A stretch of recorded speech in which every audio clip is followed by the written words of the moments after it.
Guys, it's Retro Rose here, and welcome back to Mushy Mondays, where we play a cute, cozy game. And today we're going to continue Our Life Now and Forever, Step 2. So I hope you're having a wonderful time as you're watching this, and if you're new to my channel, again, my name is Retro Rose. I play a variety of games, from cute, cozy games, to horror games, to visual novels, and throwback games.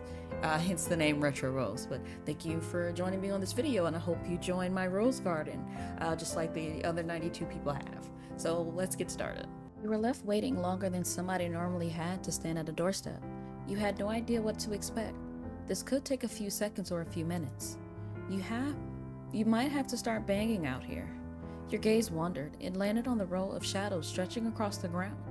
They came from a railing, but were exactly like the bars of a jail cell. Come on, someone had to answer, right? You had to get in there. You had to see Quay.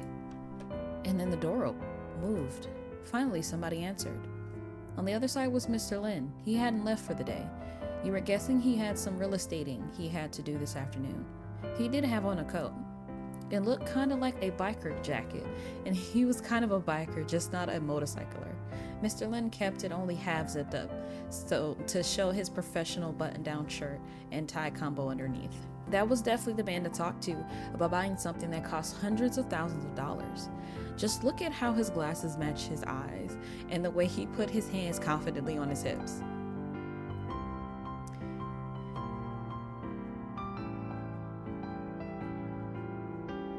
You've really gotten to like him. It surprised you. Mr. Lin opened his lips next to show his grin behind them. Hey Rose, thanks for taking the time to come over. Now you're a visitor of our charming Quay, won't mind. He chuckled quietly, though a cloud of concern put at the end of the sunny mood he started with. The Lin parents had been totally shut out by their team.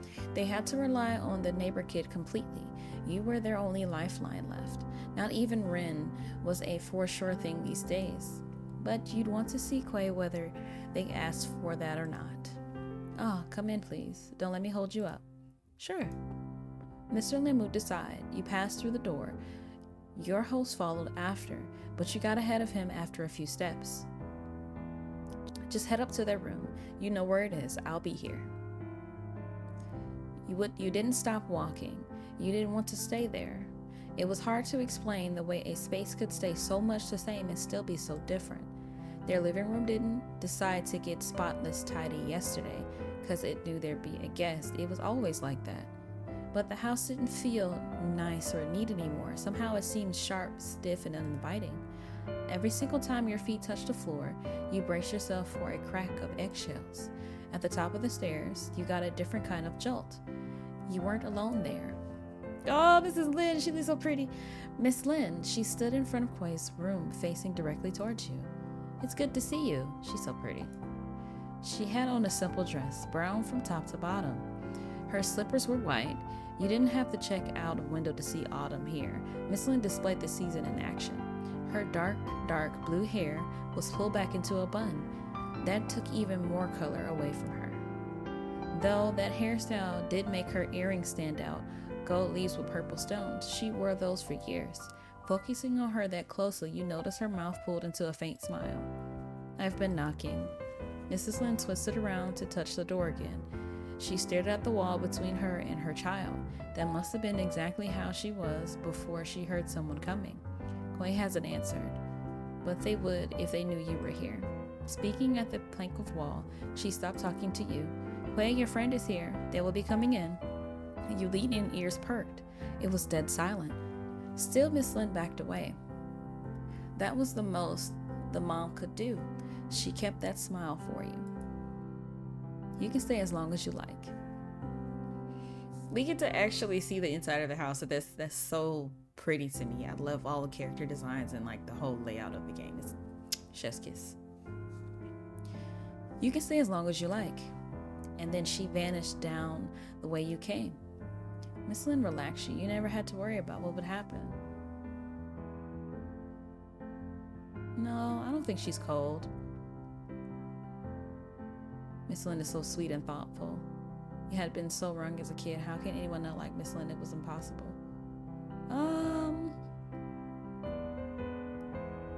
Yeah, she relaxed me. You never had to worry about what would happen. You took Miss Lynn's place in front of the door, the unmoving door, the door with not a single sound coming through. You twisted your fingers together. You'd done this before. You could visit Quay's room, and Mrs. Lynn said you were going to do it. So, yep, that's right, Quay, here I come. You twisted the handle and then pushed the door open. It didn't go smoothly. The frame wasn't busted like your bedroom door. Something was blocking the other side.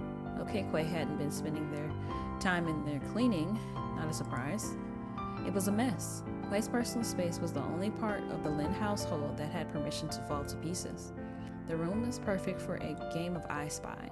Your eyeballs were overwhelmed with the amount of stuff in front of them. Trying to pick up any specific thing would take complete focus, and in the center of all of this was Quay themselves. You waded through shallow seas of abandoned clothes and forgotten note pages. You didn't have to imagine eggshells anymore. One wrong step and you crunched something for real. You stand at the side of the bed and you tilt your head straight down. Quaylin, aw. They looked dead. They lay on their stomach, face flat against the mattress, feet propped on pillows. Like their dad, Quay had a jacket on. Unlike Mr. Lynn, that wasn't a sign that they were going someplace. Quay hadn't been outside in hundreds of hours or something, and you'd bet they had their blue plaid coat on that whole time. Strands of brown hair rested over their shoulders and mingled with the fluffy trim of their hood. They kept a small part of it tied into a ponytail. They're so pretty. They found a hairstyle that worked at 10 and stuck with it. Between a mix of faux fur and thick mass of hair, you could pick out Quay's accessories. They were wearing a pair of sharp dangly earrings and a black choker, a pair of skinny jeans tucked out from the bottom of their oversized coat. Quay didn't go as far as wearing shoes in bed. They just had socks on.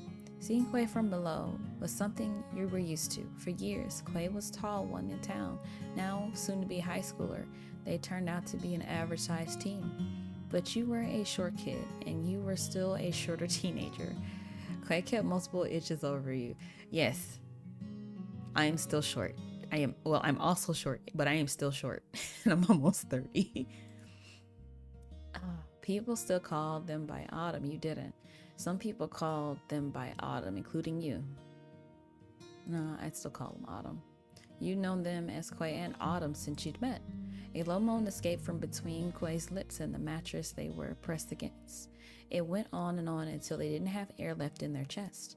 That was a cry for help, if you'd heard one. Autumn, it's been so long. It's too late. So, doing good there, Autumn? Nice to see you. You poked the back of their head. Seriously, really did. You patted their head. Seriously, were they okay? You waved your hand.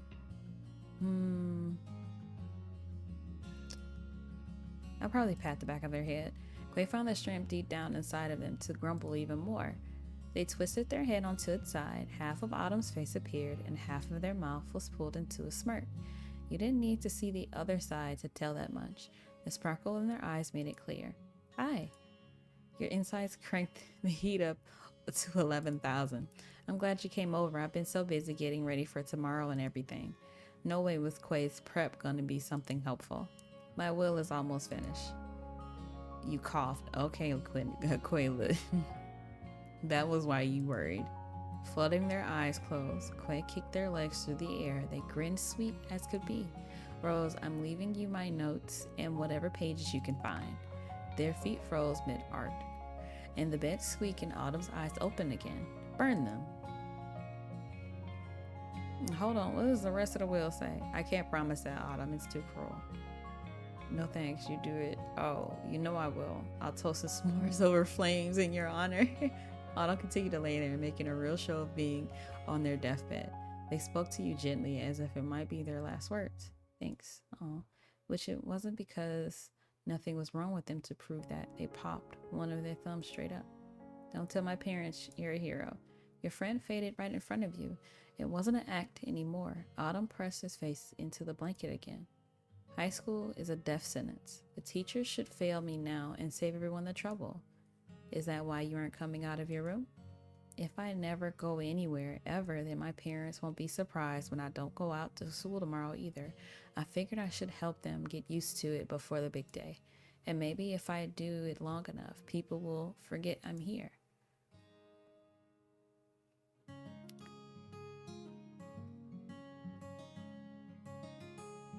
School can be hard, but it's better than you think. You brushed their hair away from their face. You gave them a pat on the back. You brushed their hair out of their face. Quay's face snapped to the side. You pulled your fingers back, surprised. It's okay. Oh. Carefully, you finished what you started, reaching out to Autumn and moving their bangs away from their eyes. They kept those eyes on you the whole time. You don't have to stand there, sit down. You sat on the edge of the bed. It was the very edge. The mattress sank down with your weight pressed into it, only a few inches of space. Quay took up all of the real estate just like their dad did. Autumn kept staring at you from below. They had a grin of a victorious person. Then they shrugged, using a single shoulder. That was enough. No way would Mom and Dad let me skip school to stay in my room. Even I'm not that stupid for real. You're not stupid at all. You don't have to pretend. Listen, my real plan is that I'm going to move into my other room tomorrow and live there instead. Pretty clever, huh? They're so worried about me being in here that when I do leave the house, they'll just be glad about it. They'll never see phase 2 coming. That's funny. Quay pressed their hands onto the blanket and lifted themselves with the effort of having done 1,000 push-ups. You bobbed high and low in the bed while Quay got comfortable in a different way. They sat cross-legged. Your faces were close, a lot closer, but they weren't looking at you. Autumn stared through a window and one overlooking their backyard in the distance. A child's fortress stood among the trees. Could that protect them? I don't want to see anyone out there. I don't want to be anyone. I don't feel like I am anymore. They hid their hands between their knotted legs. Autumn's head and back bowed forward. They were under a weight no one could see, but that didn't mean it was fake. Expectations were very real. What about you? Do you get it? Have you figured this out? You'd never been through what Quay was dealt with since you lived there, since your whole life. You hadn't had to stop living how people thought you would, always would. I don't know. I don't have everything figured out. Life is confusing. Sometimes I don't know if I do have it figured out.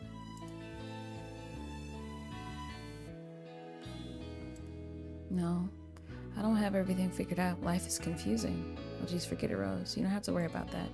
They reached over to tap your shoulder. At least we can lean on each other, right? Except for tomorrow, because I'm not going to school. You both laughed. They kept looking at you.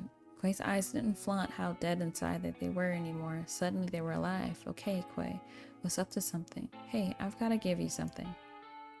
Quay unwrapped their arms and then untwisted their legs. They hopped off the bed, wandering towards their desk.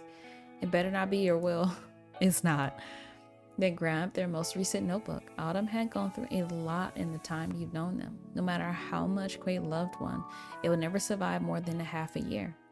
But the notebook was a signature part of who they were, keepers of Quay's important reminders. The notebooks they relied on changed size and styles over the years as Quay themselves did. This one wasn't falling apart at the seams yet. It was packed with tabs and bookmarks and other paper-sized things Quay wanted to keep track of. The notebook was too big to fit in a pocket, so they kept it in their room or tossed it into their school bag before going out. And if it didn't end up in their bag, then oh well. Quay flipped to a random page and started scribbling away with a pencil they'd also scrounged up from their desk. Completely hunched over their work, they wrote at super speed. You watched their arm jerk and slide, waiting for answers. Then Quay stopped. They tucked the pencil behind one ear. A momentary silence was ended with a cringy loud tear. Autumn held a piece of paper high, then spun around and presented it to you directly. Their page was bone white, divided by blue lines printed across it. The words it had to say were, "Happy 4-year moving anniversary." Oh, it's been 4 years. "Happy 4-year moving anniversary. From Quaylin, actually." The message was surrounded by Quay's signature stars with no lines in the middle. Plus, they dotted a few of the I's with hearts. That was new. wow, thanks so much.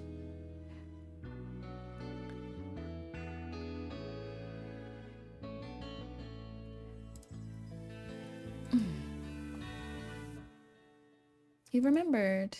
Then you accepted the gift. You were going to keep it nice and safe. Quay's arms flapped to their sides. They walked around the room aimlessly. They kicked their legs out with each step, barely bending their knee. Yeah, I figured you like it. You're welcome. They brushed the hair around their ear, cocking their head, doing all the knocking the pencil out. It clacked to the ground. Quay pretended that it didn't happen and kept smirking. Rest in peace, pencil. He will be missed. Your grip on the note shifted. The paper was thin and crisp. If you weren't careful, you'd get a cut. You folded it in half once and then twice. It became a crinkly, compressed paper square that you fit in your pocket. You put it away. All right, this was good to go. Tamarack needed you too. You spoke clearly. Hey, I've got to leave. See you soon. Sure, tell Ma I said hi. And if you want to see me later, you can figure out where to find me. It wasn't a challenge, it was a statement. You could do that. You left Autumn alone and shut the door behind you. Mr. and Mrs. Lynn were together in the living room waiting. When you hit the stairs landing, they looked at you. Neither of them asked how it went, but you could see their hope in their faces. They hadn't realized or couldn't accept that Quay was already doing well as they could be right now, which wasn't amazing. You couldn't magically solve all their problems, even though they sometimes still called you the sorcerer. All you could do was be there for a little while and help them forget about it. Giving a strained smile, you returned to the cul-de-sac and the rest of your day. They didn't try to stop you. You marched around the bend, passing your own house and reaching the other end. For a second time, you came to stand in front of your neighbor's door. You rang the bell. An answer came immediately. Coming, I'm coming, hold your horses. A series of thumps followed the shout. You wrapped your arms around yourself, waiting.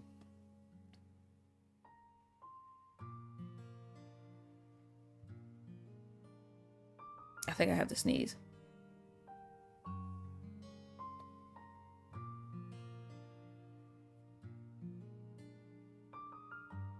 Okay, it's gone.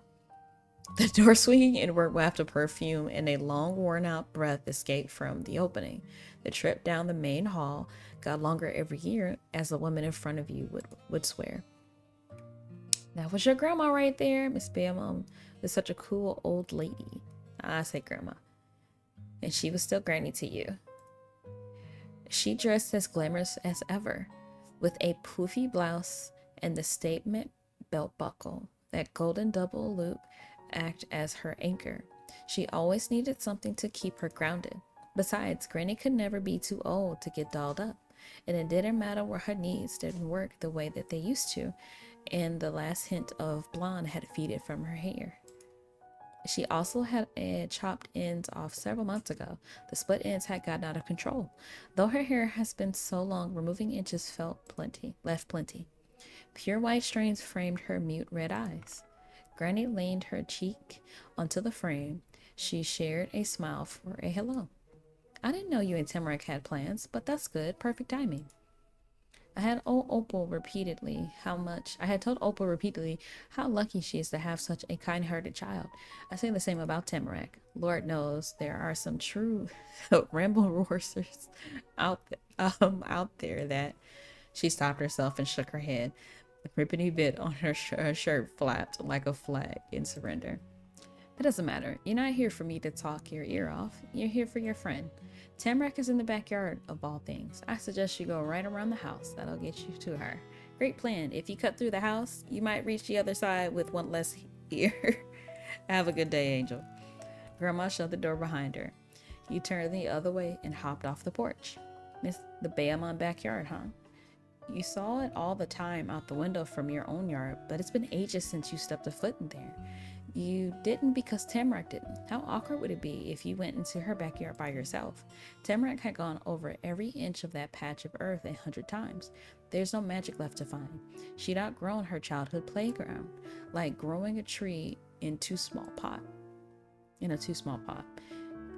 You shimmied between their mailbox and the bushes guarding your house.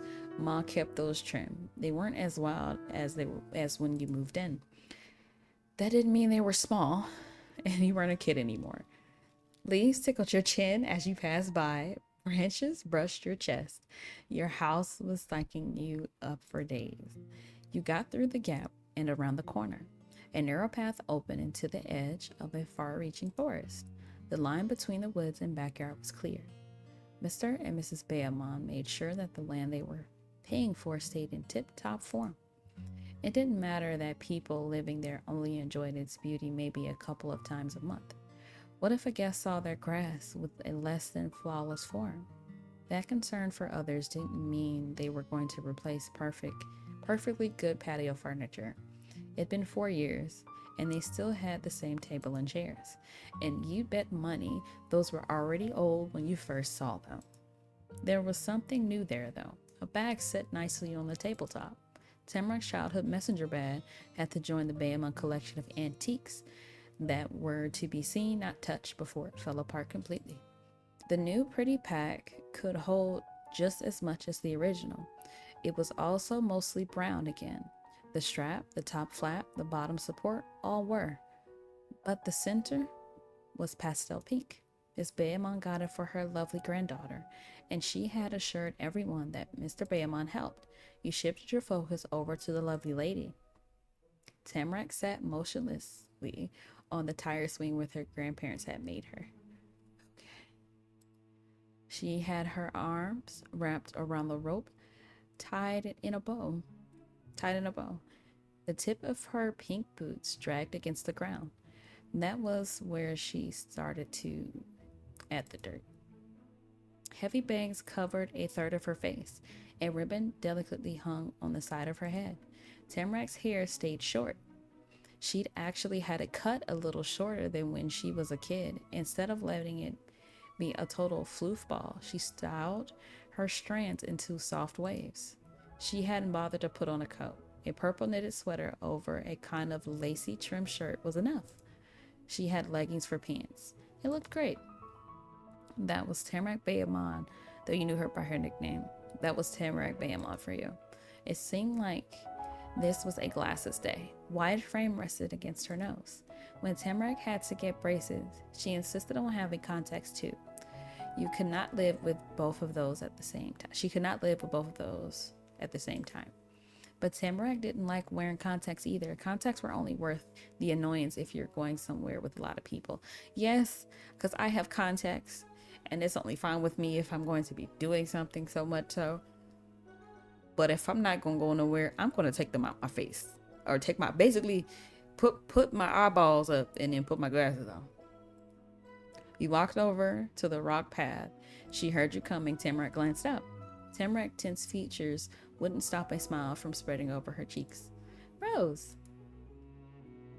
Tamarack.